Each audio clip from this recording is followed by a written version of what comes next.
तो आपने अब तक 4 टॉपिक्स के बारे में पढ़ लिया। सबसे पहले अरावली पहाड़ियाँ, उसके बाद मालवा का पठार, छोटा नागपुर का पठार, शिलोंग पठार। इसके बाद आप 5वां हेडिंग डालिए विंध्याचल पर्वत श्रेणी। ये जो लाल रंग से आप देख रहे हैं, लाल रंग से, ये है विंध्याचल पर्वत श्रेणी। विंध्याचल पर्वत श्रेणी का विस्तार मुख्य रूप से मध्य प्रदेश में है। मुख्य रूप से विंध्याचल पर्वत श्रेणी का विस्तार मध्य प्रदेश में है।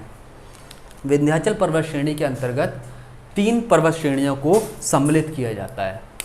जो सबसे पूर्वी पर्वत श्रेणी आप देख रहे हैं, इसको बोला जाता है विंध्य पर्वत। सबसे पूर्वी पर्वत श्रेणी को बोला जाता है विंध्य पर्वत। जो मध्य में आप पर्वत श्रेणी देख रहे हैं, इसको बोला जाता है भांडेर की पहाड़ियाँ। भांडेर, भांडेर ये विंध्याचल पर्वत श्रेणी का ही नाम है, बस उसको अलग अलग स्थानों पर स्थानीय रूप से जो नाम दिया गया है वो नाम हम आपको बता रहे हैं। जो पूर्वी पहाड़ियाँ हैं इसे विंध्य पहाड़ियाँ बोला जाता है, विंध्य पर्वत श्रेणी। मध्य में इसे भांडेर पर्वत श्रेणी बोला जाता है, और जो पूर्व में पहाड़ियाँ स्थित है उसे कैमूर पर्वत श्रेणी बोला जाता है। कैमूर की पहाड़ियाँ।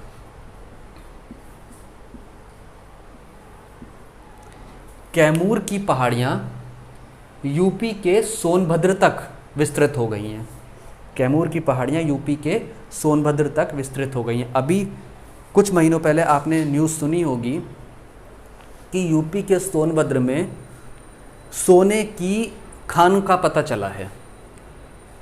जो खनिज होते हैं, धात्विक और अधात्विक खनिज, वो कहाँ से प्राप्त होते हैं? क्या मैदानों से प्राप्त होते हैं? जी नहीं। धात्विक और अधात्विक खनिज या तो पठारों से प्राप्त होते हैं या पहाड़ियों से प्राप्त होते हैं। यूपी में तो ना कोई पठार है और ना ही कोई पहाड़ है। तो ये जो कैमूर पर्वत श्रेणी है, कैमूर श्रेणी, इसका विस्तार यूपी के सोनभद्र तक हो गया है। तो जो सोने की खानों का पता लगा है वो कैमूर पर्वत श्रेणी में ही स्थित है, यूपी के सोनभद्र में। विंध्याचल पर्वत श्रेणी के उत्तर में मालवा का पठार है और इसके दक्षिण में नर्मदा भ्रंश घाटी है। विंध्याचल पर्वत के उत्तर में मालवा पठार और दक्षिण में नर्मदा भ्रंश घाटी। अब हम आपको बताते हैं कि भ्रंश घाटी क्या होती है। जैसे ये कोई समतल पठार या समतल मैदान है, किसी बीच के हिस्से में कोई गैप आ जाए और ये नीचे की तरफ बैठ जाए, ये हिस्सा नीचे की तरफ धसक जाए। अगर ये हिस्सा नीचे की तरफ धसक जाता है तो ये जो हिस्सा है ये ज़मीनी सतह से काफ़ी नीचे आ गया। इसमें एक तरह की खाई का निर्माण हो गया, जिसे हम गैप बोलते हैं, भ्रंश घाटी बोलते हैं। इसी भ्रंश घाटी में नर्मदा नदी प्रवाहित होती है। इसी तरह से नर्मदा के तरह ही तापी नदी भी भ्रंश घाटी में प्रवाहित होती है। एक समतल मैदान या समतल पहाड़ी या पठार में जब एक गैप आ जाता है और वो हिस्सा नीचे की तरफ धसक जाता है तो एक सतह से नीचे एक खाई का निर्माण हो जाता है। उसी खाई में होकर नर्मदा नदी और तापी नदी बहती हैं। नर्मदा और तापी नदी इन्हीं खाइयों में बह रही हैं। अब आप अगर इस गैप के अंदर खड़े होकर, आप यहाँ इस गैप के अंदर खड़े हैं, पहले आप यहाँ खड़े थे, अचानक से ज़मीन धसक गई, अब आप आ गए नीचे, खिसक के अब आप आ गए नीचे। जब आप नीचे आ गए और इसे नीचे से ऊपर की तरफ देखेंगे तो ये आपको हिस्सा पहाड़ की तरह दिखाई देगा। किसकी तरह दिखाई देगा? पहाड़ की तरह। जबकि ये कोई पहाड़ नहीं था, वास्तव में ये कोई पहाड़ नहीं था, ये तो एक पठारी हिस्सा या ज़मीनी हिस्सा था। लेकिन धरती के अवतलित होने के कारण, धसक जाने के कारण आप उस हिस्से में नीचे की तरफ पहुंच गए। इसकी वजह से आपको बाईं और दाईं तरफ का जो भाग है वो पहाड़नुमा दिखाई देता है, और जिस हिस्से में आप हैं वो एक भ्रंश घाटी है। तो भ्रंश घाटी में नर्मदा और तापी नदियाँ बहती हैं। इसी तरह जो हमने आपको बताया था दामोदर नदी, ये भी भ्रंश घाटी में बहती है। इस तरह जो पर्वतों का निर्माण होता है, वास्तव में पर्वतों का निर्माण नहीं हुआ है लेकिन ये पर्वत की तरह दिखाई देते हैं। तो इस तरह के जो पर्वत का निर्माण होता है उसे हम ब्लॉक पर्वत कहते हैं। ब्लॉक पर्वत। भारत में ब्लॉक पर्वत का एकमात्र उदाहरण सतपुड़ा पर्वत श्रेणियाँ हैं। तो इस तरह से भ्रंश घाटी का निर्माण होता है और जब आप ऊपर की तरफ देखेंगे तो ये एक पर्वत की तरह दिखाई देता है। इस पर्वत को बोला जाता है ब्लॉक पर्वत। इसे क्या बोला जाता है? ब्लॉक पर्वत। भारत में ब्लॉक पर्वत का एकमात्र उदाहरण सतपुड़ा पर्वत श्रेणियाँ हैं। सतपुड़ा पर्वत श्रेणी पूरी तरह से ब्लॉक पर्वत का या ब्लॉक माउंटेन का एग्जाम्पल है। ब्लॉक माउंटेन आप इंग्लिश में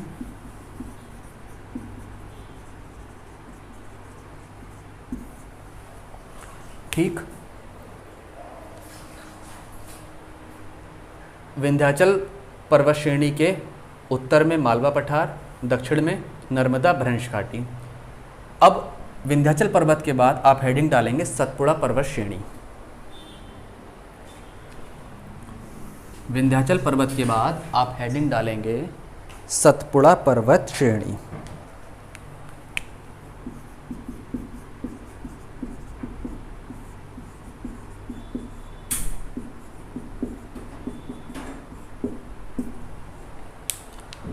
सतपुड़ा पर्वत श्रेणी पूरी तरह से ब्लॉक माउंटेन है। ब्लॉक माउंटेन अभी हमने आपको समझाया कि कैसे बनता है ब्लॉक माउंटेन। ज़मीनी हिस्से के धसक जाने के कारण जब आप उस धसे हुए भाग में खड़े होकर अपने बाएं और दाईं तरफ देखेंगे तो वो हिस्सा आपको ऊपर उठा हुआ पहाड़ी नुमा या पर्वत की तरह दिखाई देगा, उसे ब्लॉक माउंटेन कहा जाता है।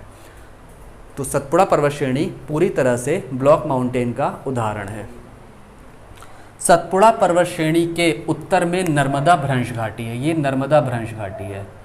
और सतपुड़ा पर्वत के दक्षिण में तापी भ्रंश घाटी है। नर्मदा और तापी दोनों ही अपनी भ्रंश घाटियों में बहती हैं। भ्रंश घाटियों में बहने के कारण नर्मदा और तापी नदियां पश्चिम में अरब सागर में गिरती हैं। नर्मदा नदी खंबात की खाड़ी में गुजरात में एक जगह है भड़ौच या भरूच, भड़ौच या भरूच। नर्मदा नदी भड़ौच के मुहाने पर खंबात की खाड़ी में गिरती है और तापी नदी भी खंबात की खाड़ी में ही अपना मुहाना बनाती है। जिस तरह से प्रायद्वीपीय भारत का उत्तरी भाग का ढाल उत्तर की ओर था, क्योंकि आपने देखा था कि बनास, काली सिंध, चंबल, बेतवा ये सारी नदियां निकलकर ऊपर की ओर बह रही थी, उत्तर की ओर। तो इसका अर्थ है कि प्रायद्वीपीय भारत के उत्तरी भाग का ढाल उत्तर की तरफ है। इसी तरह सतपुड़ा पर्वत श्रेणी से नीचे का जो प्रायद्वीपीय भारत है, सतपुड़ा पर्वत श्रेणी के दक्षिण का जो प्रायद्वीपीय भारत है, उसका ढाल पूर्व की ओर है। किस तरह से है पूर्व की ओर? जैसे प्रायद्वीपीय भारत है,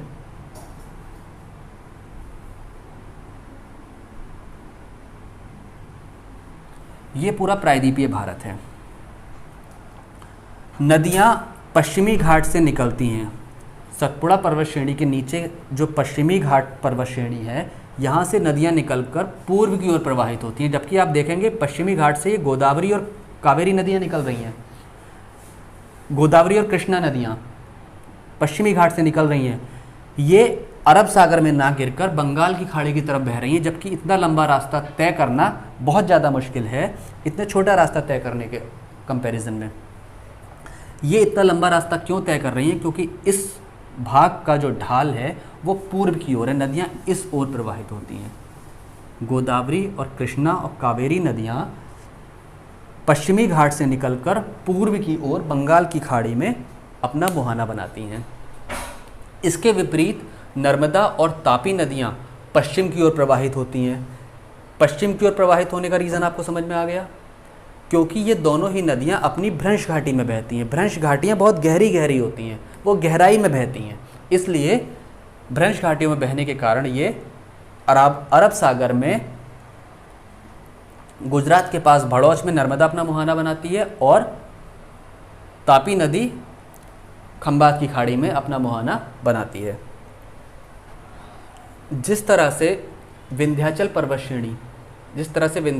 श्रेणी 3 पहाड़ियों के रूप में विस्तृत थी, विंध्य पर्वत, भांडेर पर्वत और कैमूर पर्वत, इसी तरह से सतपुड़ा पर्वत श्रेणी भी 3 पर्वतों के रूप में विस्तृत है।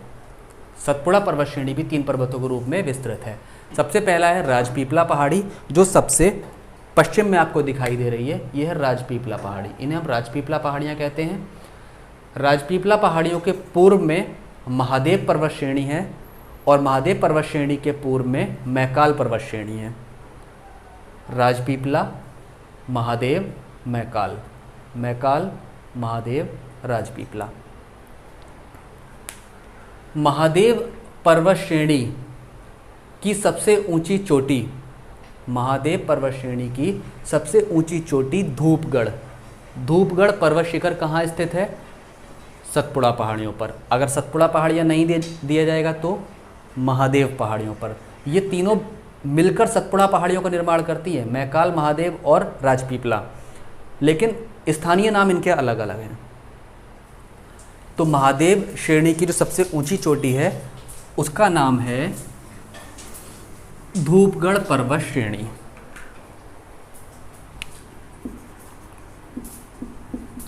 धूपगढ़ पर्वत चोटी या श्रेणी, महादेव पर्वत श्रेणी पर। ठीक है, अब कैसे याद रहेगा आपको कि धूपगढ़ कहाँ स्थित है? महादेव पर, मैकाल पर। महादेव कौन है? महादेव शिव। महादेव के आगे आपने धूप लगाई, पूजा अर्चना करेंगे तो महादेव के आगे धूप लगाएंगे। तो महादेव पर्वत श्रेणी पर स्थित है आपकी धूपगढ़ पर्वत चोटी। महादेव पर्वत श्रेणी पर ही एक टूरिस्ट प्लेस है। महादेव पर्वत श्रेणी पर टूरिस्ट प्लेस है, हिल स्टेशन एक। कौन सा? Pachmarhi hill station. Pachmarhi hill station याद रखना आसान है इसे भी। महादेव के आगे धूप लगाएंगे, महादेव के आगे धूप लगाएंगे। अब पंचमढ़ी, मणि किसके पास होती है? नाग के पास। नाग किसके पास है? महादेव के पास। तो महादेव के आगे धूप लगाएंगे, नाग महादेव के पास है, तो जो मणि है वो नाग के पास है। पंचमढ़ी हिल स्टेशन महादेव श्रेणी पर धूपगढ़ चोटी के पास स्थित है। महादेव श्रेणी पर ही पंचमढ़ी हिल स्टेशन के साथ साथ पंचमढ़ी बायोस्फीयर रिजर्व भी है। पंचमढ़ी हिल स्टेशन के साथ साथ पंचमढ़ी बायोस्फीयर रिजर्व भी महादेव श्रेणी पर ही स्थित है। महादेव श्रेणी के बाद मैकाल पर्वत श्रेणी। अच्छा, एक चीज़ और, धूपगढ़ पर्वत चोटी सिर्फ महादेव की ही नहीं बल्कि पूरी सतपुड़ा पर्वत श्रेणी की सर्वोच्च चोटी है। धूपगढ़ पर्वत चोटी पूरी सतपुड़ा पर्वत श्रेणी की भी सर्वोच्च चोटी है। महादेव श्रेणी के बाद मैकाल पर्वत श्रेणी। मैकाल पर्वत श्रेणी की सबसे ऊंची चोटी अमरकंटक है। कौन सी है? अमरकंटक। मैकाल पर्वत श्रेणी की सबसे ऊंची चोटी अमरकंटक है। अमरकंटक चोटी से ही 2 नदियां निकलती हैं। पश्चिम में नर्मदा नदी, उत्तर में सोन नदी। सोन नदी उत्तर की ओर प्रवाहित होती हुई गंगा में मिल जाती है, अर्थात सोन नदी गंगा की सहायक नदी है।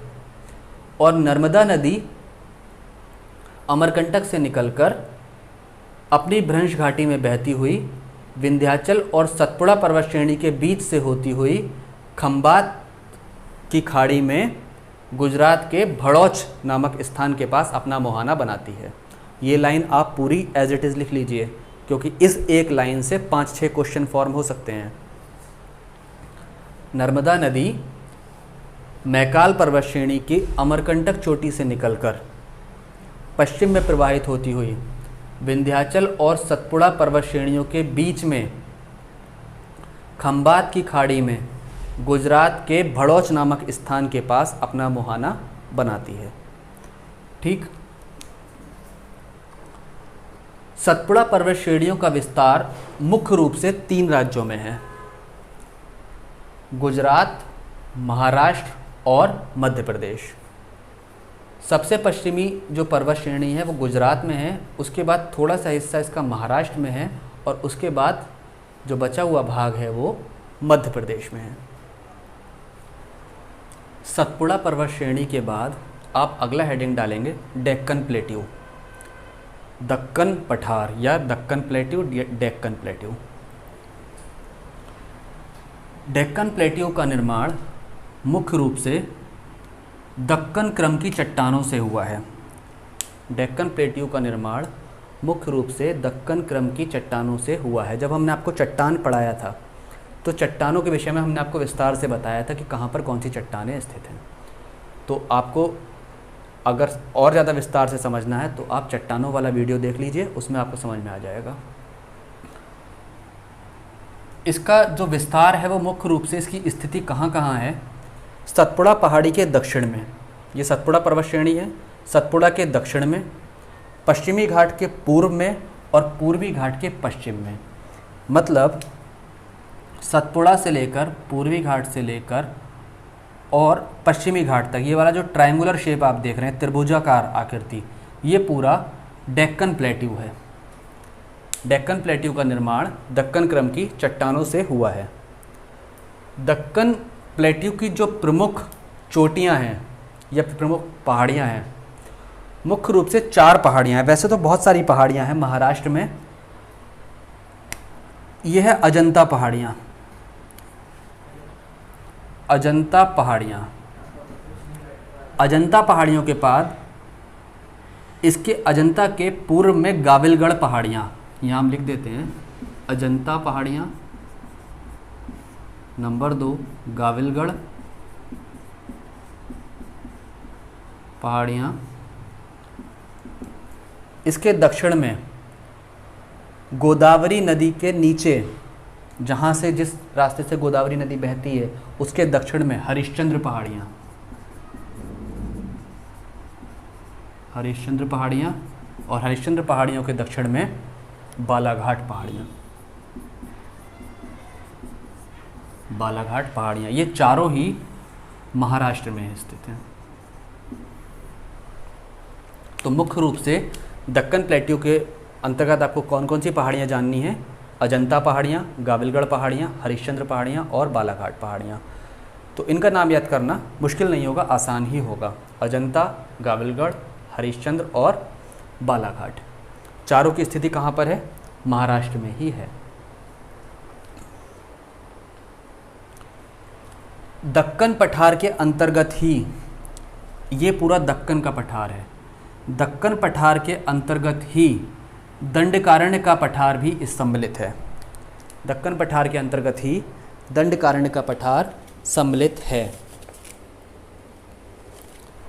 दंडकारण्य पठार का जो दक्षिणी भाग है, ये वाला दक्षिणी भाग, दंडकारण्य पठार का जो दक्षिणी भाग है, इसे बोला जाता है बस्तर का पठार।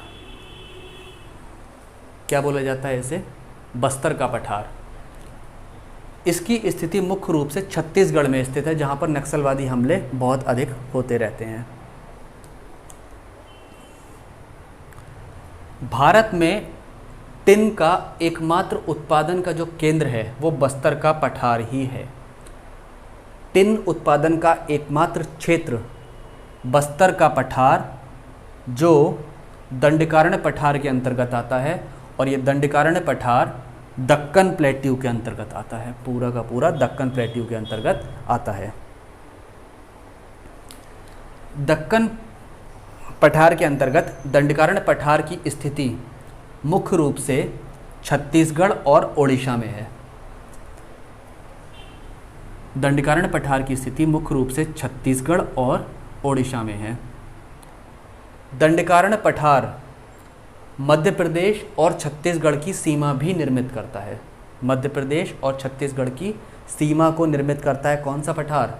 दंडकारण्य का पठार। उम्मीद है यहाँ तक आप समझ गए होंगे।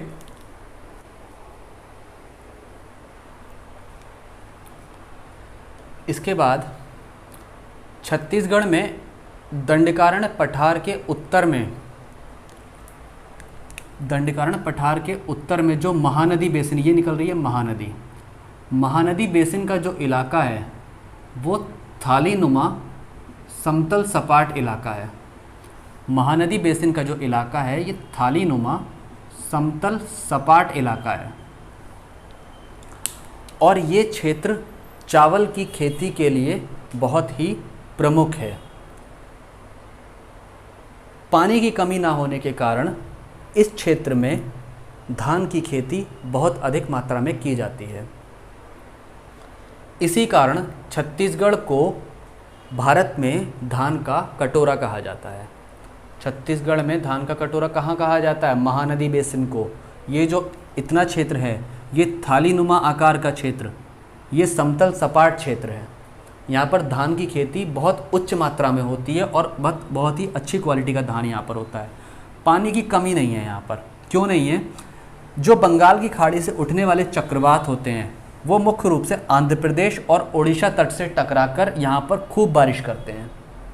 बंगाल की खाड़ी से उठने वाले चक्रवात मुख्य रूप से आंध्र प्रदेश ओडिशा तटों से टकराकर खूब बारिश करते हैं, जिस कारण यहाँ पानी की सुलभता है और इसी कारण धान की खेती यहाँ प्रमुख रूप से की जाती है महानदी बेसिन के क्षेत्र में।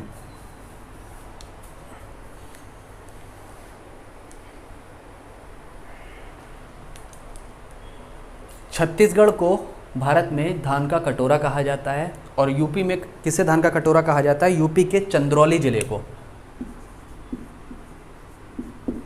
चंदौली जिले को यूपी में धान का कटोरा कहा जाता है। तो अब तक आपने मेरे साथ प्रायद्वीपीय भारत के पठार के अंतर्गत कई सारी आकृतियों का अध्ययन किया। इस वीडियो को हम यहीं रोक रहे हैं क्योंकि वीडियो बहुत लंबा होता जा रहा है। इसके बाद हम पश्चिमी घाट, पूर्वी घाट, इधर से निकलने वाली नदियाँ और इनके बीच के दर्रों का अध्ययन करेंगे। इनके बीच में जो गैप हैं उनका हम अध्ययन करेंगे। तो कैसा लगा आपको वीडियो? कमेंट करके बताइए और इसी तरह पढ़ते रहिए, हंसते रहिए, मुस्कुराते रहिए, खुश रहिए और खुश रखिए। नमस्कार।